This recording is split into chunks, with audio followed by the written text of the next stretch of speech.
The gospel reading today is dense and theological and full of unfamiliar use of familiar words. Jesus talks about glory and God's name and God's word, but he's using these words, glory and name and word, in ways that we don't use on a day-to-day basis. Each of these words is loaded with special significance. And so I want to look at two of those words in particular today, glory and name. Because I think that by looking at these words, we can enter into this reading, this prayer of Jesus to God. Let's start with the word glory. Jesus looked up to heaven and said, "Father, the hour has come. Glorify your Son, so that the Son may glorify you." What is this glory that Jesus asks of God?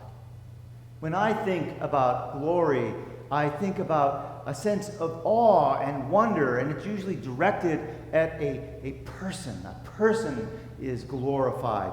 Great leaders achieve glory. We venerate successful athletes, and in their victories we glorify them. But Jesus is talking here on the eve of his death. He knows that the very next thing that's going to happen is that he will be arrested and tried and crucified. He will die on the cross.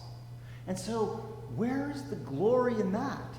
Where is the triumph and victory in that? The worldly version of glory is victory in battle or triumph over enemies.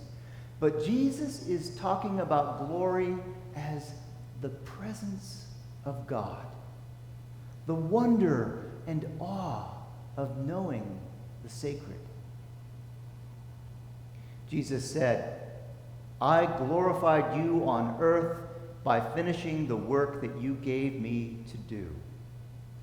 When Jesus finishes that work that God gave him to do, when he perfects that work, when he enacts that work, that task, that purpose that God has given him, what he is doing is revealing God to the world in a new way. We come to know God in this new way through Jesus.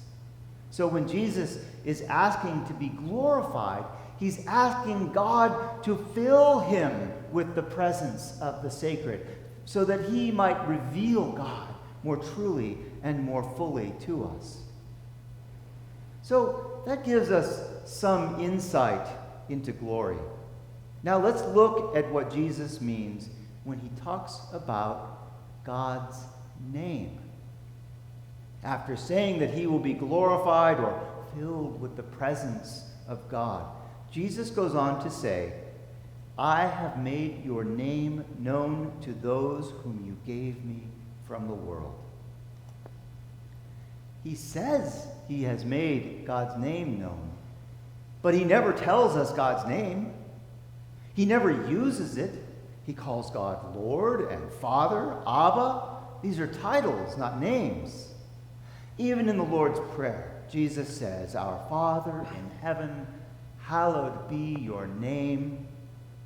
But he never speaks the name of God. In the ancient Hebrew writings of our Bible, a name is more than something we say to get someone's attention. A name reveals the truth about that person. A name reveals character, identity. A great example of this is Isaac. A great example of this is Jacob, son of Isaac. Jacob, the name Jacob means one who grasps, because Jacob grasped the heel of Esau as Esau was being born and was born right after him. It also means trickster.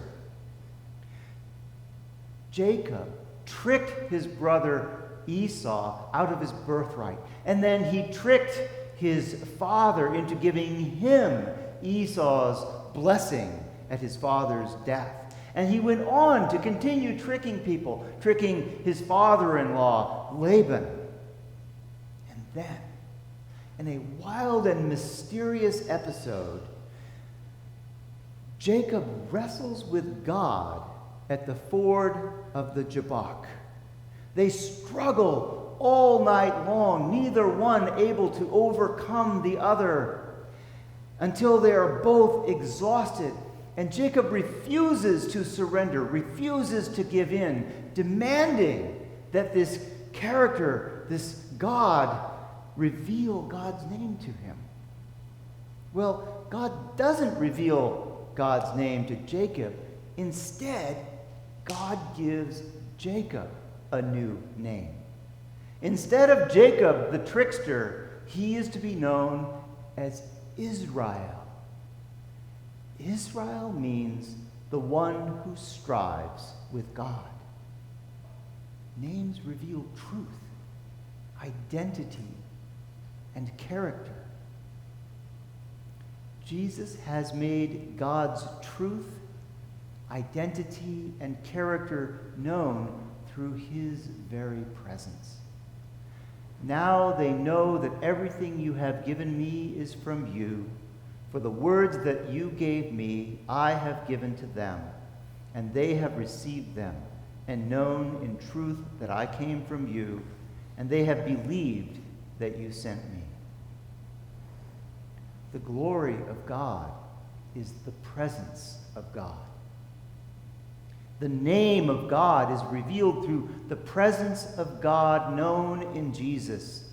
God's glory is present in Jesus so clearly and so powerfully that to know Jesus is to know God, to know the very truth, identity, and character of God. And that is good, but it is not enough. When Jesus walked with and taught the first disciples, he was available personally to that small group, to that small band of followers. And through him, God was available to them. And then, even after his resurrection, when he appeared to his disciples, he was available to just those few, to the group of people on the beach who had breakfast with him, to the people gathered in that upper room where he appeared all of those times. He had to be set apart from those first disciples, so that he could be available to all disciples, everywhere and for all time. In the story we heard from Acts today, Jesus ascended into heaven. The disciples stood there, slack-jawed, filled with wonder, until two angels appeared to them and said, "Men of Galilee, why do you stand looking up toward heaven? This Jesus, who has been taken up from you into heaven, will come in the same way as you saw him go into heaven." Jesus comes to all who seek the sacred. Jesus comes to us, appears to us when we look for Christ in others. When Jesus ascended, they learned to look for Christ in one another. That is the faith that they passed on to us. Just as they looked at Jesus and saw God, they learned to look for Christ in others. And they taught us to expect to see Christ in others, in one another, and in those whom we serve, and to experience the very presence of God. The ascension moment taught us that God is everywhere present, and to expect to encounter Christ in others. This is an ascension moment for the church. We think of the church as the place we go to see God. But the pandemic shutdown is reminding us that God is in each of us. This pandemic has shifted our focus, at least for now. The church cannot simply be our place of worship. The church building cannot be the place we come to encounter God.